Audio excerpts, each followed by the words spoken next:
Welcome to Learning to Glow, a show about wellness, skin health, and self-development. I'm your host, Jess. I'm a mom, entrepreneur, and skincare expert. I'm so excited to share tips on how to achieve healthy skin and bring amazing guests in the field of health, fitness, aging gracefully, and personal growth. Let's explore all different ways we can take care of ourselves as women, both inside and out, to truly shine. So let's get glowing. Hello, everyone. I am so excited to share today's episode with you all. Today, we have Jenn with Sober Sis, which is a like-minded community of women who are renegotiating their relationship with alcohol without labels, shame, or judgment. We had such a wonderful conversation as she shared her own journey of gray area drinking. We get into what that is and why she decided to reevaluate it all.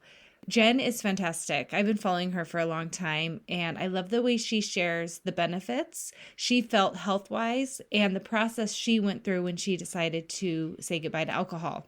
She shares so many tools and strategies for anyone who might want to take a look at their relationship with alcohol and if it's serving them or not. This episode is for anyone on a health and wellness journey, as we talked about so many mindset tools that could be applied in many areas of our lives, not just drinking. But if you are super curious or want to hear more from Jenn, I would look into her free guide. You can download it. And she also has a 21-day challenge for those that are looking to take a little break. 21 days, and you learn some really amazing and tremendous tools along the way. The next one starts on February 1st. This is in 2025, February 1st, and she does a 21-day challenge every single month on the 1st. So if you are listening to this and you missed February 1st, look ahead to the next month and you can join there as well. I will, like I said, link all of this in the show notes so it's easy to find. And you can also go and follow her on Instagram as well. This is one of my favorite episodes. I thought it was so helpful, and it's so interesting to look at how alcohol is inundated in our culture and how the societal norms are with alcohol versus anything else that is a substance. So very, very interesting, very helpful. I love Jenn. I hope you guys love this one as much as I do.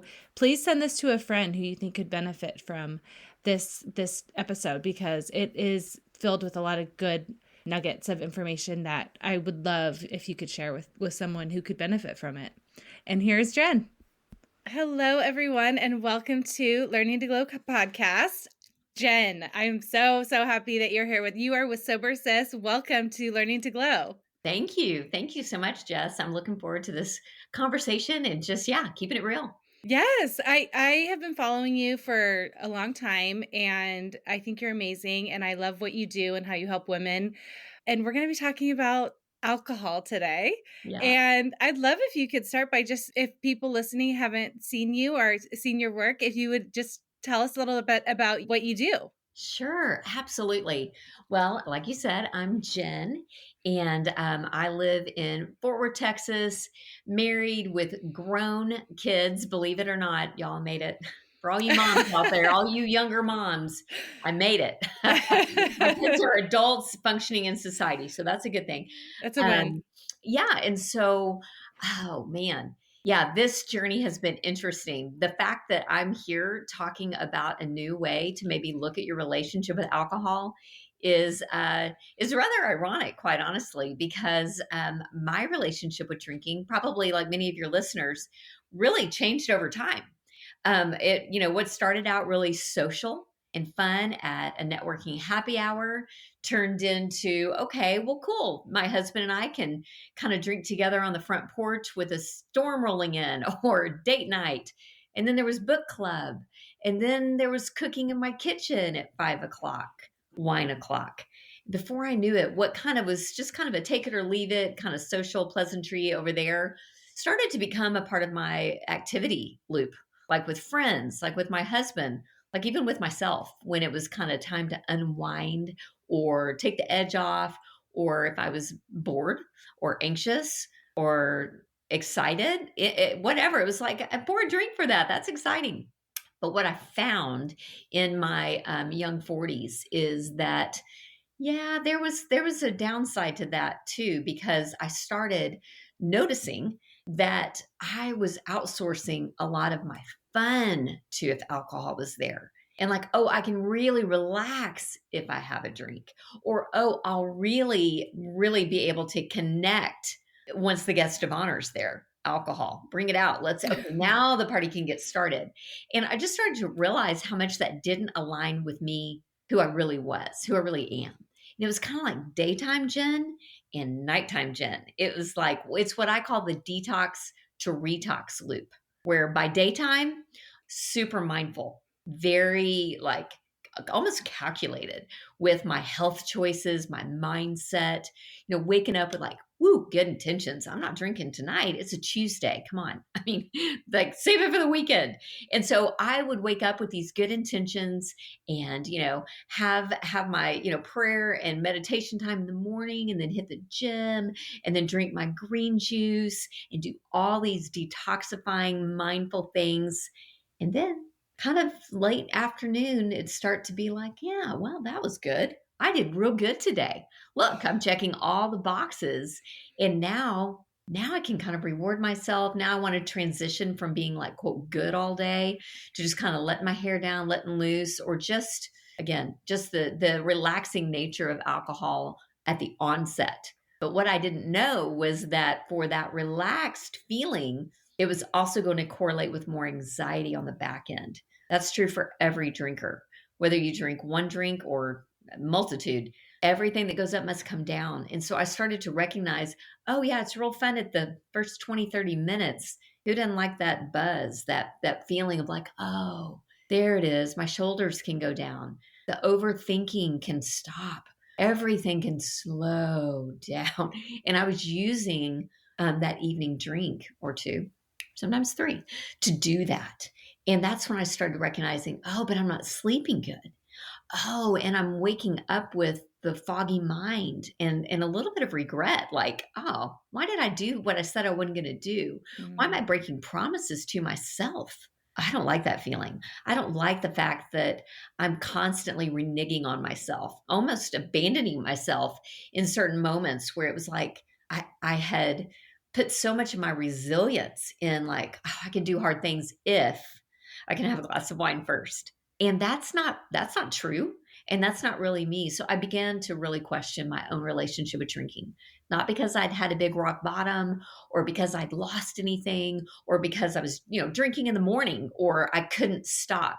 I could stop drinking anytime I wanted. And when I did, I always felt miserable, left out, or like counting down until I could drink again. It was like every time I took a break or did a whole 30 or a challenge, it was in an effort to show myself I didn't have that big of a problem and then kind of count down to more moderate drinking.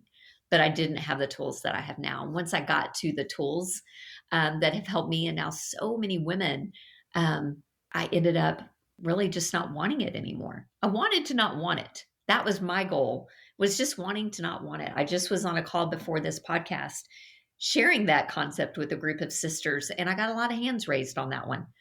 Just wanting to be free from the mental tug of war, the emotional crutch, not so much physical addiction, although it is a one-way highway.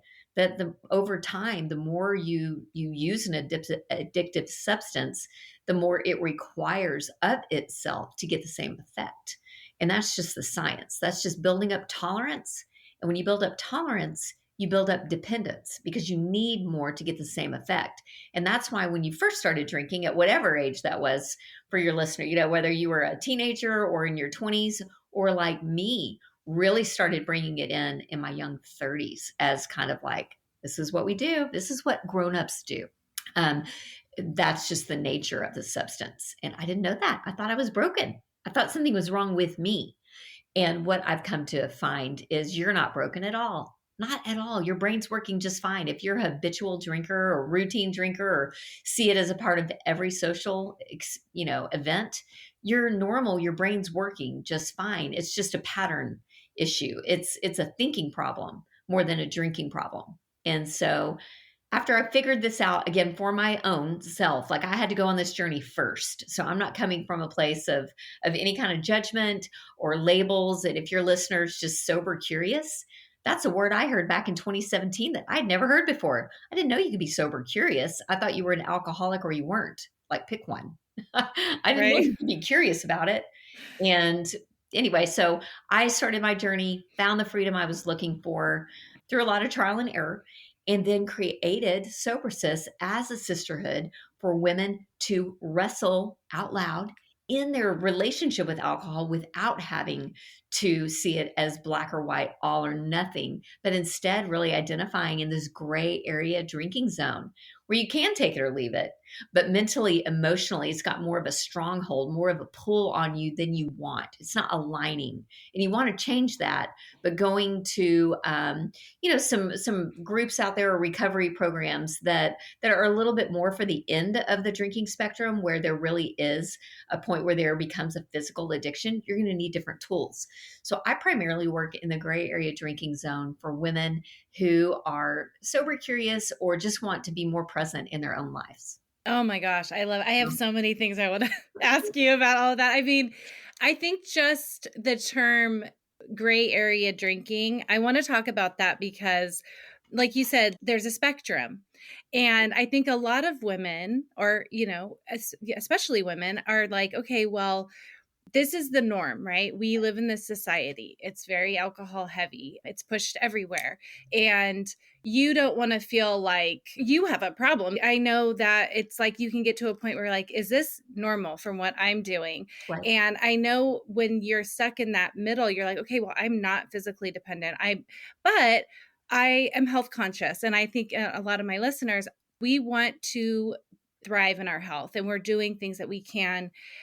Alcohol is not great for our health. And, as a wellness podcast, I want to talk about that. But Yeah. first, and another thing that I want to talk about before we go forward is that you did not even start drinking until your 30s. That was just kind of like what you did. And you were in this, environment where everybody else is having a drink, and then it kind of becomes a habit. So I think a lot of people are like, well, I don't need to stop, or I shouldn't stop because I am not that person, that Right. stereotypical person on the street with a paper bag. Right. So tell us about gray area drinking for people who are like, what is that?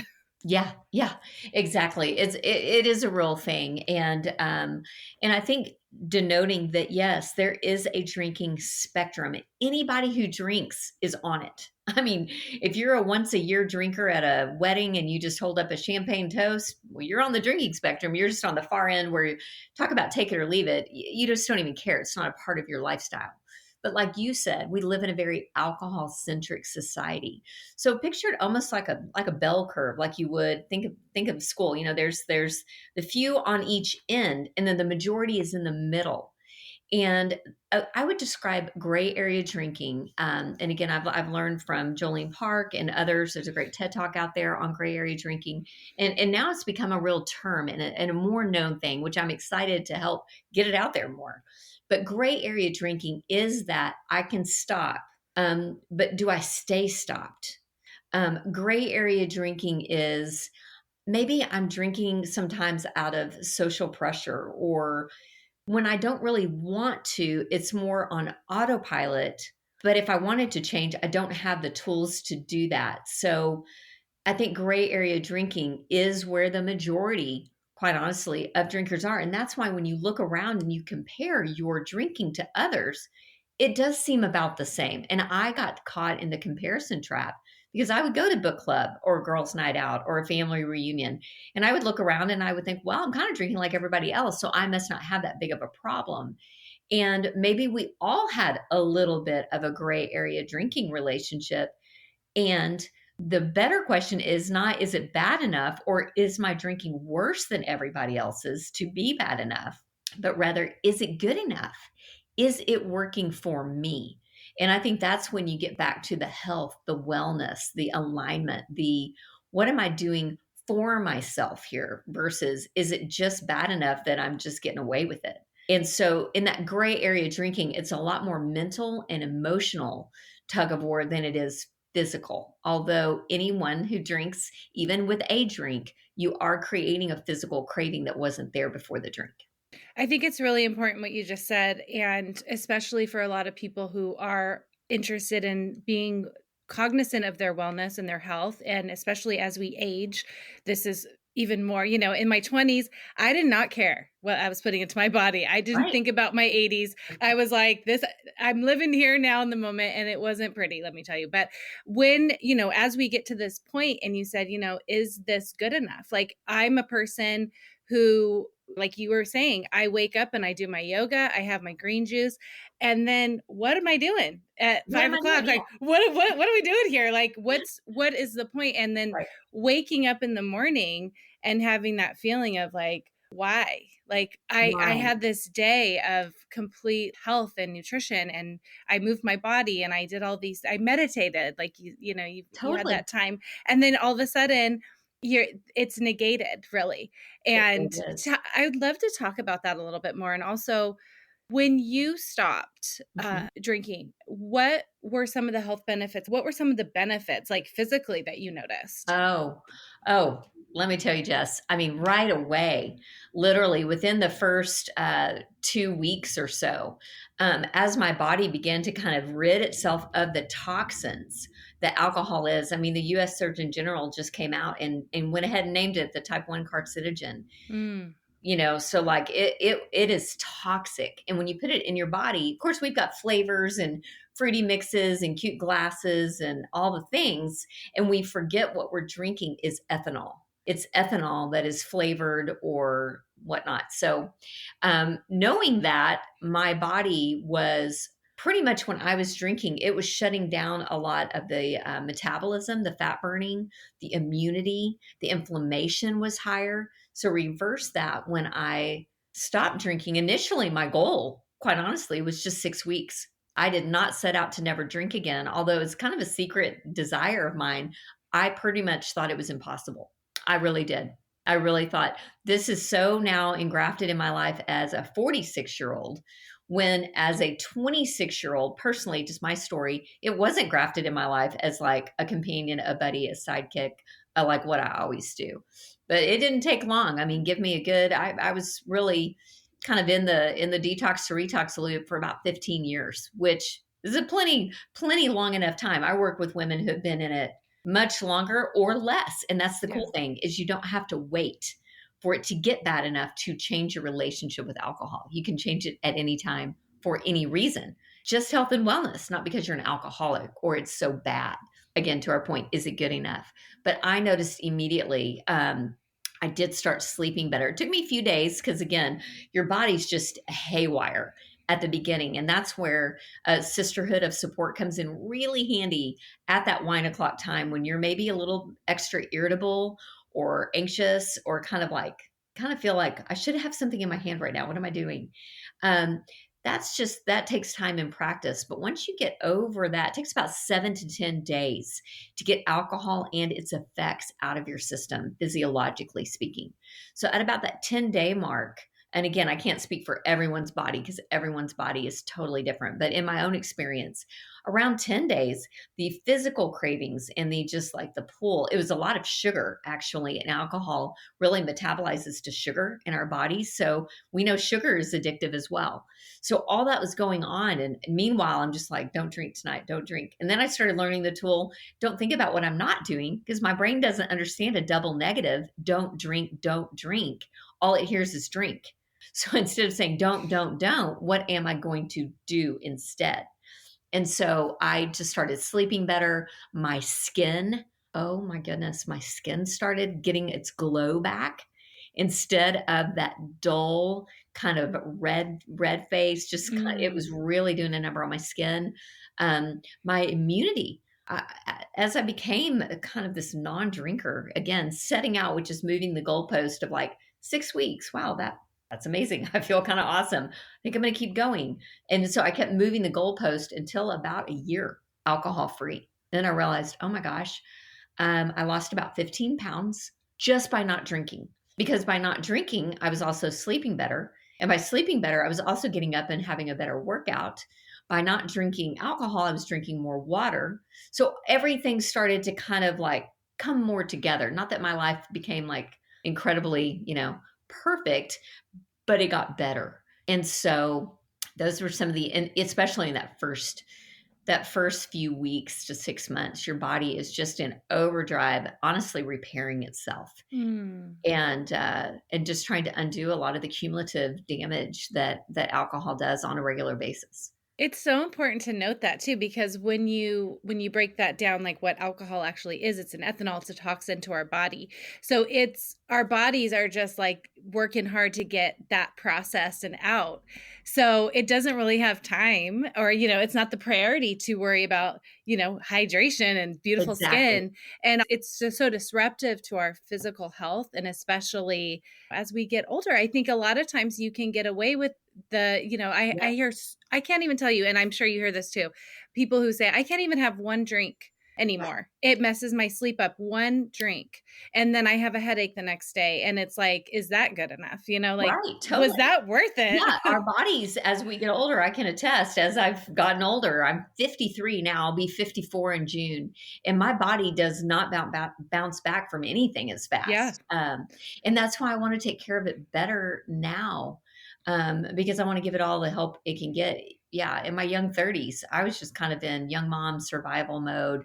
I just didn't really care. It was kind of all about like feeling good, and I've found ways to feel good again, really good, Mm. without alcohol. There are so many ways you can create a chemical cocktail in your own body, which is serotonin, endorphins. You're creating chemicals just like we're taking in chemicals to alter the way we feel. You can literally alter the way you feel with a healthy lifestyle. And that can be kind of like, a drug as well, a good drug. Yeah, with no negative side effects. I love Yeah, that. without regret. Right. I think one thing that people worry about is the feeling of being left out, right? So Totally. maybe there's people who are like, okay, I do find that my desire for alcohol is increasing because like you said, it's a substance that is addictive. So maybe they're not, extreme, but it's like, okay, it's gone up. I'm not feeling my best. I want to work on my health. A lot of, especially we're in January. So this is the time of year people are like, whoa, I way overdid it. I felt like crap. You're I'm up reeling it five in right pounds. now. Yeah, Time. exactly. It's like it's time. Like I got to make some action. But then they think, what will people say, or what will people think, or what will I do? And I wanted to ask you about what happened with you and your support system because it's like the one thing that if you say I'm not drinking, people are like, whoa, whoa, whoa. Like Whoa, they make what's a wrong? big deal about what's wrong with you. Well, you could say I quit smoking cigarettes and they'd be like, bravo, High it's five. different. Right. Yeah, I don't know if you've seen that meme out there about mayonnaise. When people are No. like, "No, I don't eat mayonnaise." "You don't eat mayonnaise? Why? Why don't you eat mayonnaise? What's wrong? Are you addicted to mayonnaise?" Yes. Whereas with alcohol, it's like, "Oh, you're not drinking? Are you pregnant? Are you on antibiotics? Do you have a big problem? Did you get a DUI that I don't know about? What's wrong with you?" Absolutely. Versus it being a health choice. And I do see the conversation beginning to shift out there slowly but surely. I've been on this journey and been kind of on the scene for, coming up on a decade. I mean, I'm really rounding by saying that, but, and really watching the tide change where people are more accepting of people just taking a break or drinking less or not at all for health reasons, for wellness reasons. But there is still that underlying FOMO, that fear of missing out, that darn FOMO. I don't care what decade you're in, 20s, 30s, 40s, 50s, 60s, 70s. Listen, I work with women that live in retirement communities and they're like, "Oh my gosh, Jen, the peer pressure at our retirement community. Oh my gosh, these people, these older people, even older than me, are getting it on. They're just starting way earlier and ending way earlier, right? It's like that 5 to 9 Zoomer time, literally. And so it's this peer pressure, it's this social norm. And, I don't know if you've heard this before too, but I've certainly heard it. Alcohol is the only drug we feel we have to justify not taking, Absolutely. which is crazy, crazy town. But that is the town we live in because it is so alcohol centric. So I have found that there are some ways to navigate this. And it's usually just through preparation and a change of mindset, because it really is how we look at alcohol and how we look at ourselves around alcohol that's going to change how we show up in a room. And being a little bit later in life drinker, again, I had drinks in my 20s here and there, but again, it wasn't my MO. It wasn't a huge part of my social circle or identity. So I know what it feels like to walk into a party or a frat house or whatever and not drink. And then I also know what it feels like to walk in and immediately head to the bar because that's what everyone's doing. And I wouldn't know what to do if I didn't do that. So I really have gone from a non-drinker to a drinker to a non-drinker in my adult lifetime. So I've got this weird vantage point, which I think helps me in Sober Sis because I know it's possible. And I feel like in my late 40s, early 50s, I feel like I did in my 20s as far as like confidence of walking in. It's a confidence thing. Even if you have to fake it till you make it a little bit, some of that comes with preparation of what to say, like how to navigate that socially without being awkward. And you certainly don't want to place any kind of weird vibes or judgment on anybody else around you who's drinking by you not drinking. That's one of the things I've discovered is when you change your own personal relationship with alcohol at any time for any reason, it creates a little bit of a ripple effect because drinkers tend to hang out with drinkers. I know I did. Now I'm a non-drinker and I'm married to a drinker. My husband still drinks. My adult children drink. I still live in the same world I did, but I've found obviously a lot of friends and women who are like, let's meet for coffee. Let's go for a walk. There's a lot of ways to meet up and get that connection that people are looking for. Whereas when I was drinking, it was like, let's get together for drinks. That was our connection space. And now it's like I got a little bit more creative when it comes to ways to connect because I found that alcohol ultimately in a social setting, if you really stop and think about it, let's break this down with some critical thinking. If you walk into a social event, a happy hour, a networking event, a girls' night, a birthday party, and you start drinking, is that really connection? Is that really connecting? Everyone starts to get in their own silo a little bit with a little bit of a mind altering usually kind of self-focused, like, where's my next drink? How can I get another one of these? This is feeling good. And any social anxiety, which a lot of people have, that's cut in half, that's cut down, that's cut to nothing. But it also, your inhibitions, your filter, the way you're showing up is not your most authentic self. It's your altered self in reality. And I prefer now to walk into reality, my authentic self. And guess what? As an adult, it's a little uncomfortable sometimes. I had all the Christmas parties to go to, like everybody else did. And I went to a handful of Christmas parties where everyone around the table was drinking but me, or me and the pregnant person, or me and the person fighting, cancer and going through chemo. Like it was me and usually a person who couldn't drink, was choosing not to drink. And then there was me. So I had to navigate that. But I'll tell you what, that awkward moment where everyone's ordering their first round and you're not getting your alcohol buzz on, there's that moment where you're like, okay, what do I want more? Do I want to feel a tinge uncomfortable now? Now I don't anymore. I'm more talking about the beginning of the journey. Now I'm like, oh, I played the movie forward. I know how this is going to go. I know by hour 2 or on drink 2 or 3, I'm just more hydrated. I'm going to sleep great. I'm feeling really good about it because now we've gotten the wiggles out. We've gotten out that awkward, like, how are we doing here? The different energies clashing in the room with like everybody's day. Like once you get over that hurdle, and it usually just takes a few minutes, that awkward getting to know people phase, I just started turning outward. Instead of thinking like, oh my gosh, they're looking at me, they're judging me, they're thinking I'm an alcoholic because I'm not drinking, or like, what's wrong with me? I just started getting curious about the people around me and almost like, tell me about you. Tell me about your day. Tell me about what are you excited about? That's one of my favorite icebreaker questions at a social event. And I walk in, I have all kinds of strategies. In fact, I have a free guide. I'll pitch it in right now. I have a free guide for women for situations like this. If they go to sobersis.com/free guide, I'm sure you'll put it in your show notes. Yeah. It literally is strategies for how to surf the urge, playing the movie forward. I mean, there's like strategy here because if you just go in with the kind of, I'm just going to wing it. I'm just going to kind of go with the vibe and just kind of see how I feel when I get there. Well, good luck. I've done that many, many times and kind of didn't really pre-decide before I got there. I just was going to decide once I got there, you're toast. I mean, good luck. I mean, maybe you can do it. I never really did. I was never successful that way. And I always had all my own rules in my own head and all the promises that I only told myself. So if I broke them, nobody knew. Versus now having connection through a sisterhood. Now there's like people cheering you on and like accountability of like they care and like you're in this together instead of by yourself.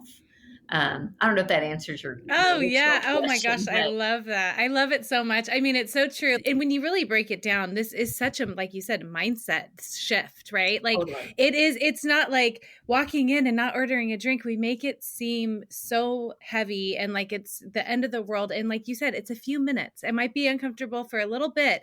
The more you do that, the more practice that you get with that, the better, the easier it is. Like you said, at this point, it's fine, but having tools and a plan when you're first starting is so important. And then it just gives you confidence that, in knowing I love all of your tools that you recommended. And I'd love if you could talk maybe a little bit more about that because, and also addressing, you're married to a drinker.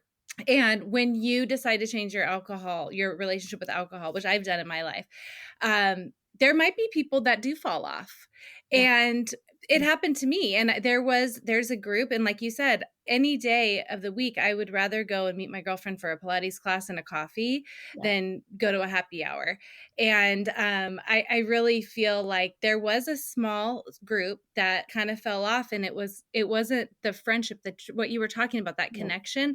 It wasn't there. It was a hazy connection, and it wasn't for me. It was for doing the event. It was like the friendship wasn't really a true friendship. And all of the friendships that I have that were there and still are there, they were deeper, they were meaningful, and nobody cares, nobody Right. cares. And if they do, I also have to say, what's their relationship with alcohol? Like I don't take any of that personal, because there might be something going on there that we don't know about. That's right. That's right.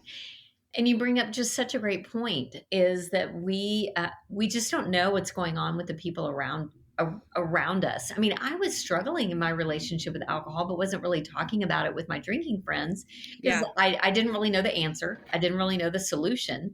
I sure wasn't going to bring up a struggle if I wasn't sure if they would get it. And so, or understand, or maybe misunderstand me or act weird around me if I didn't drink. I just wanted people, what I've learned through this experience is people really don't care what's in my glass. They really care what's in their glass. And I get that. And so I'm like, you do you, I'll do me. And then if that jives, but I will say to your point as well, Jess, yeah, I did have friendships change. And and over time I've come to call what I call heart friends, which is like our hearts are connected. It doesn't really matter what we're doing. If Mm. they're drinking or I'm not drinking, it's not the focal point and it's not our bond. And then I did have certain friendship groups that, yeah, once I took the drinking lens off, I was like, I kind of looked around and I'm like, these aren't really conversations that I have much in common with. We're just kind of talking about nothing. And it's I'm not really feeling known. I don't really feel like I'm getting to know the real them. And yeah, so it has been a lot to navigate in a marriage because we do want to keep that person most of the time. I mean, Yeah. the for me and my husband, we didn't meet as drinkers. We've been married a long time. We met young. We met in college, and so we're celebrating 30 years married in May of this year. Congrats. Oh my gosh. Just to say that out loud is like, whoa. I remember just getting married in 1995 thinking, oh, will I ever say I've been married 5 years? I couldn't fathom it. Now I'm like 30 years. Whoa, we're old. Our kids are older our kids are older now than we were when we got married. Yeah, Wow. that's a trip for your mind. So I'm with this guy. I'm in it to win it. Like we love each other. And this has been a big road for us to travel. I will say my 40 to 45 were my hardest years in marriage, in parenting. I had young teenagers at the time. My sweet daughter, if she ever listens to this, turned 13 the year I turned 40. So for those 5 years, her 13 to 18 was my 40 to 45. It was just game on. There was just a lot going on in her world, in my world as a mom. and married, and just that's really when I watched my drinking increase, because Mhm. I personally just started kind of wanting to avoid conflict, not wanting to deal with a lot of the teenage rejection and angst that's totally normal on their end. For me, I wasn't prepared for that. I didn't know what to do with, like, all of a sudden your teenager, saying talk to the hand. I was like, well, wait a minute. When you were 12, we were buddies. Now you can't stand me and you're slamming doors. It was hard for me. And so I would just kind of nurse my wounds with, like, no big deal. I'm the mom. I need to take the higher road here. I'm just going to have a glass of wine while I'm cooking, kind of. And what I started to notice was I was playing really small in my own life. Mm. I was playing small in my marriage. I was playing small in my own home. And certainly in just using my voice or having a purpose or a passion out there, I just started to doubt myself. And again, I attribute a lot of that to my relationship with alcohol, because it lied to me. It tricked me. Like, you can't do this without me. You're not fun without me. You're not going to be able to connect with your husband as well without me. And then I'm like, ew, I don't want to be with such a toxic relationship. It's like having a bad boyfriend that, you know, abuses you and then lures you back and promises to never do it again, but they will. That's kind of how alcohol can be in that mental, emotional space. And so when I work with women, I really do refer to it as a relationship, because it's become a little bit of a crutch or a sidekick or a coping mechanism. And so, yeah, I think learning how to stay in my own lane, just I'm doing this for me because of what's going on inside of me. I can't change other people, husband, children, anyone, even women I work with. I can't change them. They've got to be ready and willing to accept these tools and the support. So it really freed me up just to get in my own lane and realize I can't change other people. It's a very personal journey, but it's not a solo one. Oh, I love that. I mean, that goes with anything in life. We cannot change people. We cannot make them do what we want them to do as much Right. as we try, as hard as we try, especially our kids. And I'm currently in that age range right now. So I feel you. Oh, yeah. It's tough. but but it's true when you think about there is definitely a way to cope and have ways to deal with our feelings that isn't dependent on that toxic boyfriend that we don't need in Right. our Or just lives. And ejecting out of your own life. Like, if it gets too hard, it's just like, boop, where's the button? I just want to, like, shoot out of here and go away from the reality. it's so great how you explain that as playing small.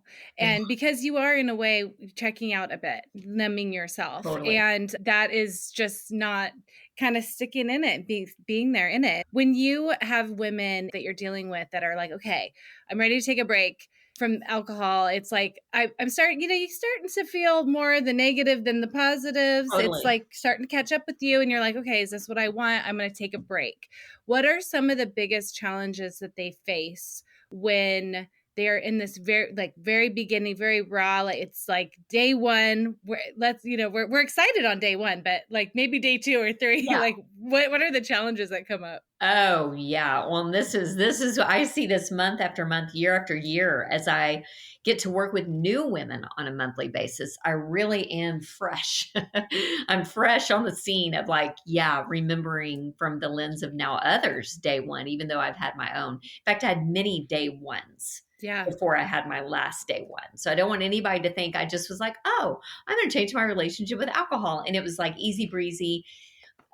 A lot of the things that I tried, willpower, rules, shaming myself. I Mm. literally tried, almost like berating myself at 3 a.m., that 3 a.m. wake up call from a night of drinking where you wake up with kind of a dry mouth, a little bit of a headache already kicking in. And you're like, oh no, oops, I did it again. And I don't mean the Britney Spears song. I mean, oops, I did it again. Like, how, dang it, I said I wasn't going to. I opened a bottle at 5 just while I was cooking. Before I knew it, I had another glass while I was eating. Then I had another glass while I was cleaning. And then before I knew it, I finished off the bottle in the bathtub. Oh my gosh, that's called the bottle breakdown. And I got to where I was like on repeat, like I could do that. I built up enough tolerance to do that without falling down, acting crazy, none of that going on. It was just very subtle. And so, what I recognize in those first few days is support is critical. Because if you do try to do this on your own through willpower, a bunch of rules, or just like a lot of negative self talk, and you're doing it in isolation where it's just like another good idea that you told yourself that morning, it's almost impossible. What I have found that really helps in the first 7 to 10 days, where the physical cravings are up there too. So your body's like, you know what would help this to go away? A drink.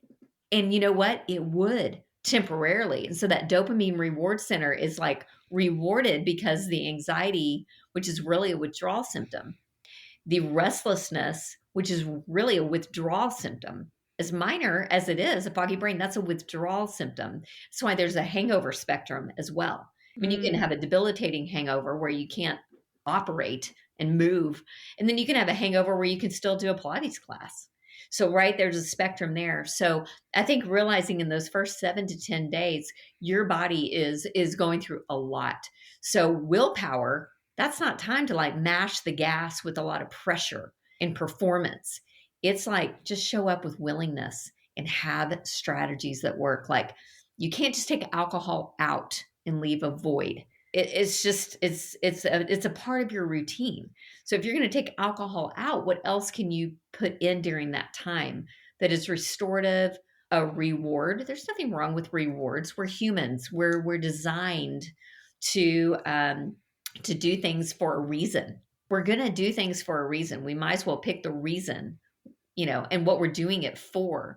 So you can reward yourself with a pretty glass and sparkling water with lots of lime. Be prepared, be that proactive, but a lot of it is just willingness to be uncomfortable, willingness to let those quote withdrawal symptoms, which I never understood that word. I thought only alcoholics with physical addiction had withdrawal symptoms. But everybody that drinks on any kind of regular basis, or even with one drink one time, is going to have a withdrawal from that drink because everything that goes up must come down.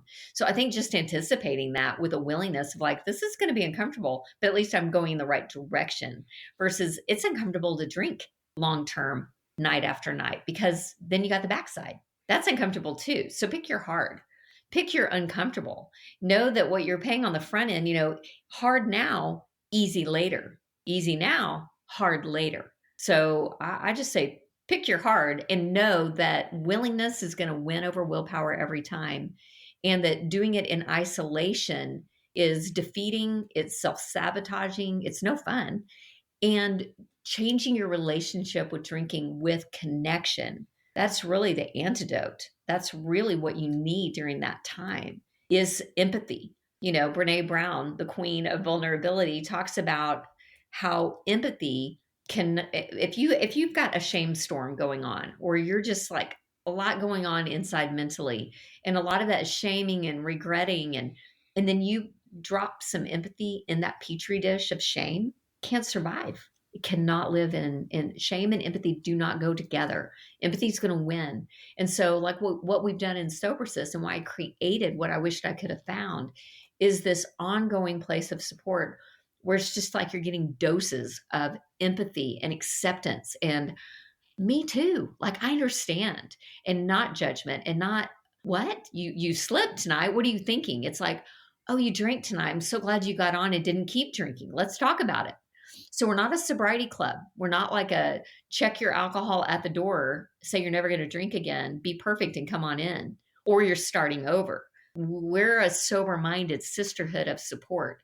Sober-minded being, how can I be more awake, alert, aware, and present in my own life? And how does alcohol fit into that? It's a journey. It's not like I signed up on day one and I better get this together. Yeah, and it doesn't have to look like everybody else. It can look different. Exactly. And like what you said, that you had many day ones. And so you don't have to feel perfect. And I think when you're going into something with that sort of forever type of mentality too, that could be something that weighs you down. Out. Yeah. You're like, okay, never mind. Also, put the halt on that because our brains are wired for what's familiar and costs us the least amount of energy. That's just our human wiring. So what you're doing when you're changing your relationship with alcohol is you're going straight into unfamiliar, uncharted territory which creates a lot of uncertainty in your mind, in your body, in your spirit, because you don't know if this is going to work. You don't know if you can do it. And so, and that's going to take a lot more energy because you're bringing in awareness. When you're drinking on autopilot, it's out of subconscious, oftentimes habitual, like, I don't know, I just walk in the kitchen and pull down a glass. Did you know? Because I know you're into obviously wellness and health. When you pull a glass out of the counter before you even pour the alcohol in it, your brain is lighting up with a dopamine reward. It's already anticipating the drink. Before the drink is even in your body, the reward center is going ding, ding, ding. This is good because you're about to feel better in the moment. And so, like, knowing that and having other women who are like, I know that too. What are you drinking tonight, Jess? What are you doing?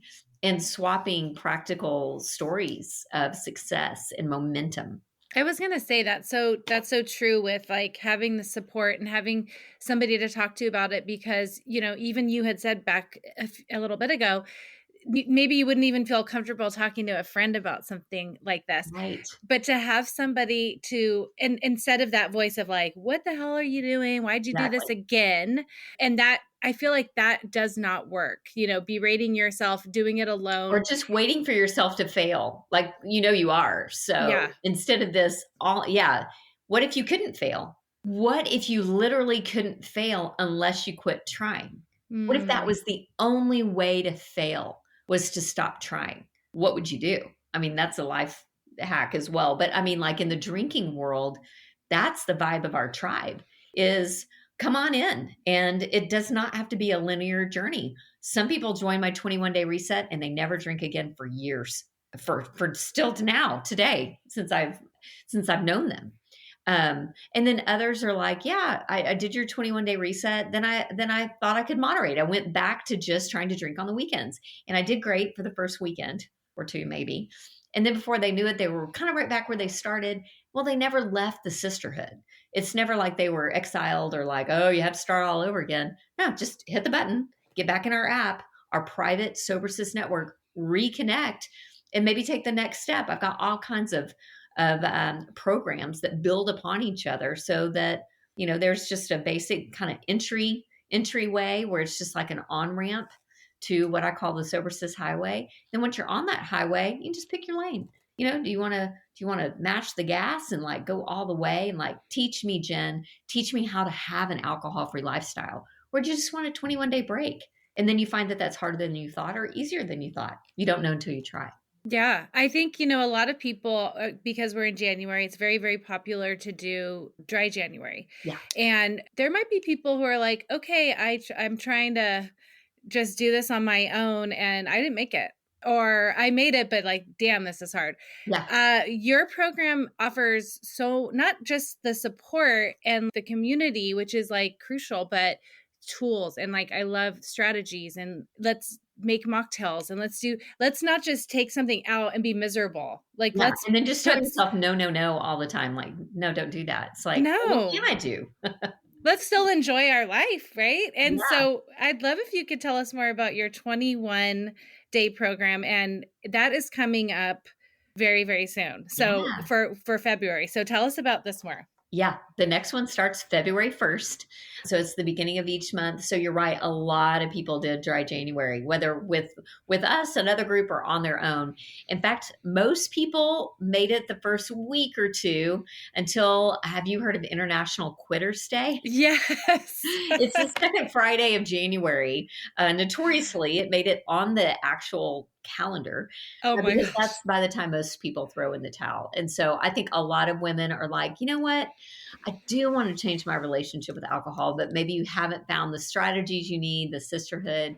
So I would love to invite women to join us for this February group. Whether you're rocking and rolling, you've got some momentum from doing dry January and you just want to keep it, or you're like, haven't started, or you did start and then kind of ran out of gas. we can come alongside. So yeah, at the beginning of every month, and it is 21 days, but the connection is longer than 21 days. Once someone joins our sisterhood, our community, they stay in the network as long as they want, hopefully forever, because the support is ongoing even after those 21 days.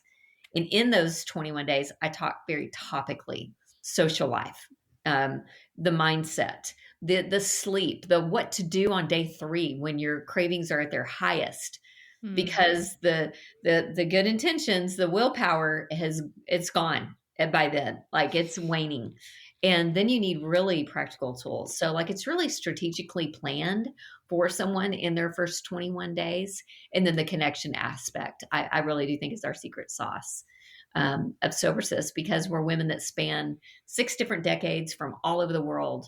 And this is our one thing in common. So there, yeah, you just walk in, figuratively speaking, and you can just kind of share your biggest, secret, or the thing that you think other people wouldn't understand. You walk in our group and we're like, oh, of course, of course we get it. And so it's just so reassuring. Yeah, that feeling of I'm not the only one struggling with this, and you are not.